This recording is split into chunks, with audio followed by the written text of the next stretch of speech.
Okay, I know that it feels like we're still trudging through the 2020 election, but the 2024 presidential race is in full swing, and in Iowa tonight, the Republican Party is hosting its annual Lincoln Dinner. 13 Republican presidential candidates are speaking tonight, with former President Donald Trump headlining the event. The last time Trump attended this event, businesswoman Carly Fiorina stole the show, and Trump was still just a former Democrat considering a run for the presidency. He went on to lose the Iowa caucus to Ted Cruz, Senator Ted Cruz, yeah. But don't ask Trump about that because he claims he won, and Ted Cruz stole it from him. Sound familiar? Yeah, well, today Trump maintains a double-digit lead in Iowa polls, with the party firmly in his grips and functioning as an extension of his legal defense fund. Back with me are Dean Obeidallah and Brendan Buck, and joining the conversation is Brianne Pfannenstiel, the chief politics reporter for the Des Moines Register. So, Brianne, you're there.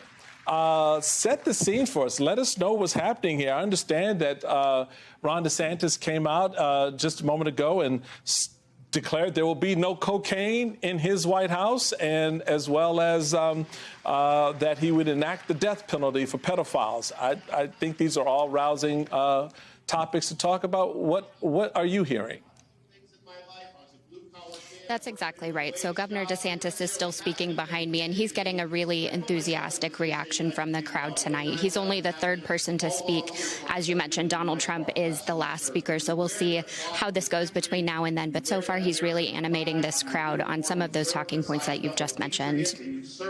It's interesting to me, Brianna, that you have this cavalcade of candidates coming through, but Donald Trump is the keynote. He's the one that everyone is sitting there waiting for. What is the vibe in anticipation of his speech tonight? Have you been able to get a sense from the audience that we like some of these guys, but that's the main stage we're waiting for? That's exactly right. I mean, Donald Trump still is leading all of these national polls. And here in Iowa, he's still very much beloved by a lot of these Republicans. He's someone who has been in the state very regularly. Even after he became president, he kept up ties here in this state. He's got deep roots with a lot of the organizations here. And so people are really looking to see whether or not he can hold on to that support in the face of new options. And so his speech tonight is a real test. It's the only cattle call that he's attending, where all of these candidates are going to be in the same room on the same stage back to back. So it's going to be a real test of how he does compared directly to some of these other candidates. So Brendan, the challenge for those other candidates is they won't go where they need to go with Donald Trump. So my take on this event tonight is just really kind of warm-up acts for Donald Trump's performance at the end. How are you looking at these types of events where they get on these stages in front of the base and yet not take down the guy who's sitting 40, 50 points ahead of them in the polls? Yeah, it's confounding. I mean, you don't get anything for coming in second, and that feels like what a lot of people are playing for. They're upset or they're unwilling to upset any Trump voters. And look, I get it. There are a lot of diehard Trump voters who, if you criticize them, they're going to get upset. But by very definition, a diehard Trump voter is not a persuadable voter. They're not who you're going to be winning over. So you need to understand that if your goal is to win, you got to kind of write those people off. And one of the things that I find, somewhat encouraging is Trump's leading by a lot, but he seems to have hit a bit of a ceiling.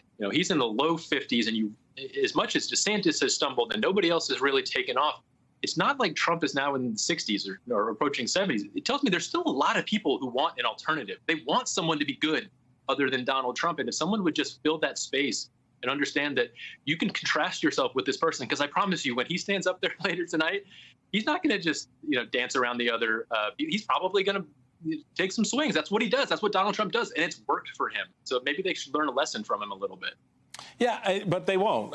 They just won't. I mean, they've had time to learn that lesson. I mean, school's been in for a while now on this, and yet, Dean, we still see Republicans placating and explaining and excusing Donald Trump when they have the opportunity, to Brendan's point, to really lay him bare and move on. I want to play for you Ron DeSantis on the possibility, as President DeSantis, pardoning Donald Trump.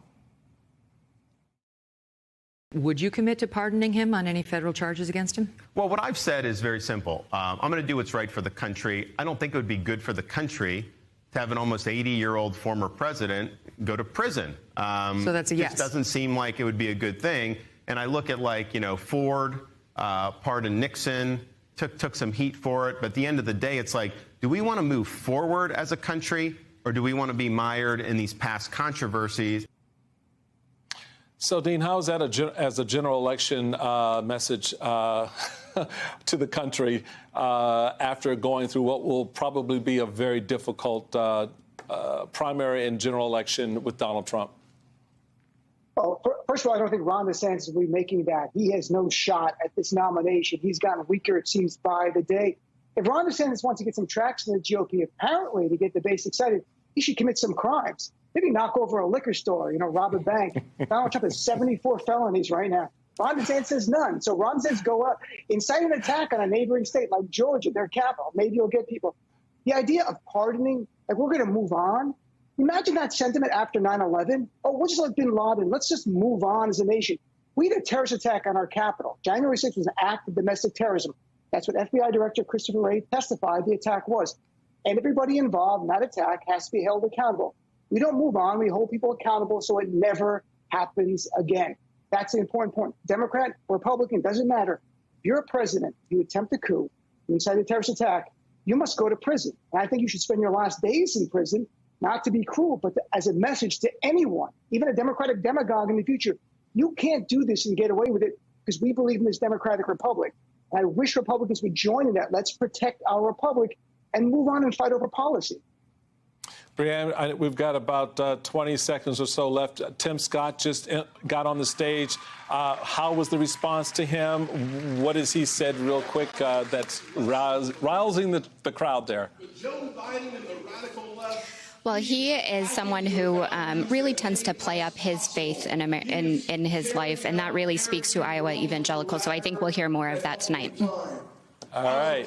Dean Obeidallah, Brendan Buck, and Brianne Pfannenstiel, thank you all very, very much.